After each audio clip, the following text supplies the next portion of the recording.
They're coming to take us away, ha ha, hee hee hee hee ho. The men in the white coats, they will come, they're coming to take us away. And they might well do with me, I don't know. Am I mad? Am I normal? What is normal anyway? Tell me that. What is normal? Because there ain't many normal people about the place. The place is full of head cases, yeah? And I'm probably one of them. I'm speaking to you from the dark. You can hardly see my face, but you can hear my voice, and that's the main thing. Got a few jokes for you. What's the difference between a Scotsman and a coconut? You can get a drink out of coconut. What do you call a pair of Scotsmen hanging on the washing line? A pair of tights. Did you hear about the Scotsman that returned the hundreds and thousands and says it was too short? I said to this prostitute in Glasgow, how's business? She said, oh, I ain't doing too bad. In fact, if I had another pair of legs, I'd open up in Edinburgh. What's the difference between a psychiatrist and God? God doesn't think he's a psychiatrist. There you go. So, what am I up to this time? Well, I've got a little request going. I'm a bit lonesome at the moment. I'm in between girls. So, I'm seeing if I could get a new lady in my life. A lady.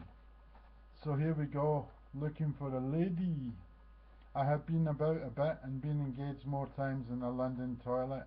I am now ready to settle down. I live by the River Thames in a lovely flat and I own a nice car. I am 6 foot 1 inch. Don't forget the 1 inch because I don't.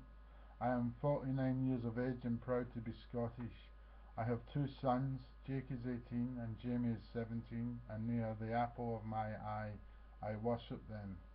With me, what you see is what you get.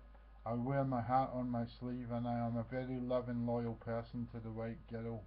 Could you be the one? I am looking for a slim, attractive girl aged between 20 and 35 who I can have an intelligent conversation with, as well as sharing a laugh. Of course, if we went out on a date, there would be no pressure, but if we hit it off, I'd love to get married and have lots more kids. If you're keen to date me, contact me on that address and we'll see how we get on. Yeah? So I'm going to read you some of my poems. Yeah? This poem, The Big Issue, yeah? The Journeyman's Wisdom. Yeah? It was put in the Big Issue. I was proud to do that. I've won awards for my poetry from the Costler Trust. Um, this poem, this is how it goes. So today I pen this poem about a 6-page document giving out my worldly advice, wisdom found through the recent baptism of fire with which I did do dice. Crime doesn't pay, I say, after all. You are left with a meagre cell. It is you and them, and they leave you to rot, even ignoring your bell. But see, resistance is futile. You'll never beat the system. Accept it, man, you lose. So just hold, hold your head up high and accept it's grim. You rolled the dice. You took your chance that you wouldn't get caught. But now it's realization day and you're lumbered and mighty fraught. Thing is, if you can't change the past, but you can change your future. With that in mind, change your life to be true and pure. 'Cause if you fight back, take 2 or 3, 50 more will appear. So forget it, laddie, you're just complaining against the wind, for them they do not fear. You might shout and scream at them and bang your door and cry. For them it's a different day, some shit and you will fry. I've been on that journey still hobbling from batting at my door. Alienate myself, won't win them as friends, it's your behaviour they truly abhor. If you get too much and you fall into complete despair, you're not alone, laddie. Another million gone last year said, bye bye cruel world, would you do not care? But much such dark feelings will pass when the sun breaks through the clouds. 'cause deep down you must know it can be just as much a beautiful world. So I say search for the world's greatest assets, that is friends. Keep calm, composed, and no longer drive them round the bend. At that you will be a man, my son, and the respect may come your way.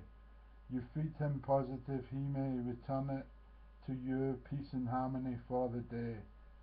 See, think about it there, and no more strips be torn from you. You feel better for it, your spirits have been nourished, you start to win through. So don't lock horns with any screws, it really is a lousy idea. You've you've healed against your wishes, but things can become so much more clear. 'Cause remember, smell, and the mold smells with you. Try and you cry alone, with the hearts and minds of your captors, and make life here more like home.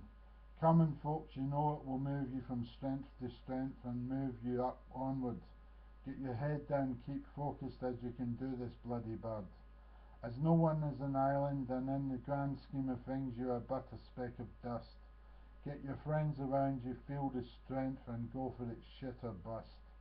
See, like the BT ad says, it's good to talk, but it's even better to listen. Aren't you doing it now? As a problem aired, there's a problem shared, and then life can again glisten. So what I do to put up with my ptsd, ye ask of mine. I put it through the pen I now hold and send it down the line. So that's my therapy, and it frees my troubled mind. I wrote a book so that folks can understand that I am kind. So phony liar Blair, you warmongering twit, you got it oh so wrong. It should have been mental health education, mental health education, mental health education. I did that poem whilst I was in prison for 8 weeks. I got in trouble. I've been in trouble, but I'm a good guy, honest I am. This is a poem I did about being a mental health patient. What about us? We mentally ill are often downtrodden by society at large, only offered taboo, stigma, ridicule, ignorance and fear at no charge. We mentally ill are often discarded and callously flung away, put up on the damaged goods shelf mostly every day. We mentally ill are sometimes drugged into utter zombification. Everyone looks away and turns a deaf ear throughout the nation. We mentally ill are treated by some quacks who think they're gods, overkilling with overpilling, leaving us against the odds. We mentally ill are left traumatised and scarred virtually every day, wounded minds with broken hearts, leaving us in dismay. We mentally ill are sometimes written about as a scum of the earth. The Sun newspaper wrote bonkers Bruno locked up, given us a white berth. We mentally ill were waiting for real care in the community. Some killed themselves by suicide, they no longer want to stay. We mentally ill were left to pick alone our own juices with demons from our past. Our grey matter is pulverised and pulled about each day, and it's going to last. We mentally ill were familiar to the ruse of the revolving door, left on benefits, fighting for survival, being also poor. We mentally ill are stared at in the street, the fingers point. No one seems to offer a helping hand much around this joint. We mentally ill can go to prison, be left in a meagre cell. Demons from our past come to haunt, and we're left to ring the bell. We mentally ill are often at the bottom of a politician's agenda list. These Cinderella services leaves us all with an angry clenched fist. We mentally ill play a part in a million suicides a year. Sometimes being left alone and deserted leaves you in so much fear. We mentally ill really deserve a much better life. George's poem, A New Understanding, could save us from trouble and strife. We mentally ill were left out of Blair's education, education, education. Isn't it about time we got true care and help and patience? We mentally ill have had enough, it's time we're noticed. To lead a life of proper care, be respected and not dissed. We mentally ill need love, care and understanding truly expressed. After all, we're experts through experience by being put to the test. We mentally ill are not mad, bad, sad, but just ill. Can't we be understood and be put on a politically changing bill? We mentally ill are tired of being at the bottom of the rung. We want a place in society, an agenda for change can be done.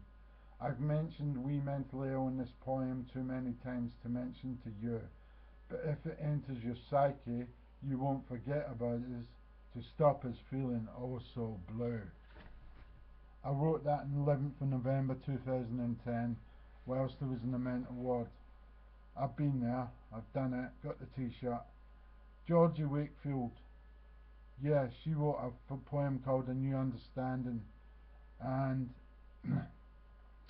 it's a brilliant poem. It's a dream of a new world where there's education in schools for the mentally ill, mental health education and everything else. It's a brilliant poem. It brought me to tears. I was really moved by it. Georgie Wakefield, www.georginawakefield.co.uk. You know, she's got a son with schizophrenia and she loves him to bits. Christian. He's won awards, he's won a mayor's award, he's been on telly. They've done really well. So that's all from me. This is volume 2.